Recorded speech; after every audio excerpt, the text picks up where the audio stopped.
sono Giorgio Castagno, dentista e amministratore delegato di Robota.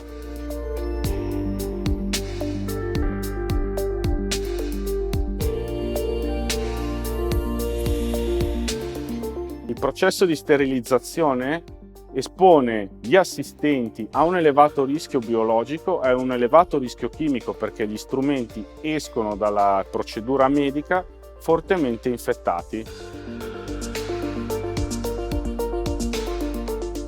Nella mia struttura avevo bisogno di produrre più strumenti sterilizzati, soprattutto il fine settimana, e quindi mi sono sviluppato una soluzione che soddisfacesse le nostre necessità.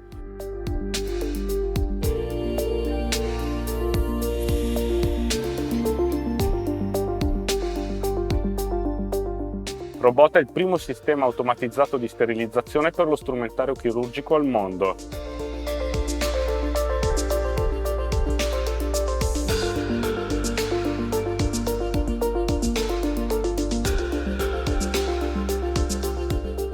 Ciao, sono Alberto Ruzza, sono uno dei responsabili di vendita di Cuca Italia.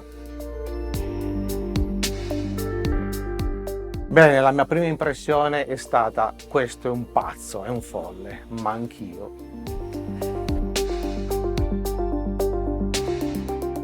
Il progetto è nato nella mia mente, ma è stato possibile grazie a tutto il team di Robota. Ognuno ha aggiunto le sue capacità e le sue abilità, ma non ce l'avremmo fatta senza il supporto di Cuca e di Alberto Ruzza. Il progetto è proseguito nel migliore dei modi, anche con tantissime difficoltà, ma questo ha cresciuto in noi la caparbietà di continuare. E in questo progetto sono state anche coinvolte altre persone dell'ente tecnico, ma non ultimo anche del marketing, cosa molto importante, la collega India. Il processo svolto dal robot è lo stesso di quello manuale, c'è la decontaminazione, la disinfezione, il lavaggio, l'asciugatura, l'imbustamento e la sterilizzazione in autoclave.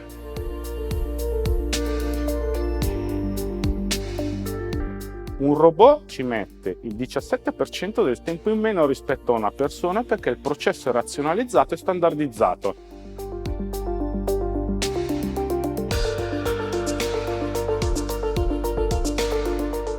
In Robota adesso siamo in 9, siamo una piccola attività italiana, collaboriamo tra amici, parenti e collaboratori esterni e stiamo provando a fare la differenza. Abbiamo ricevuto numerosi riconoscimenti nazionali e internazionali, abbiamo partecipato a prestigiosi programmi di accelerazione in vari paesi come la Lituania e la Svizzera, e in anteprima saremo finalisti al MEXPE col Solution Award come migliore soluzione automatizzata d'Italia.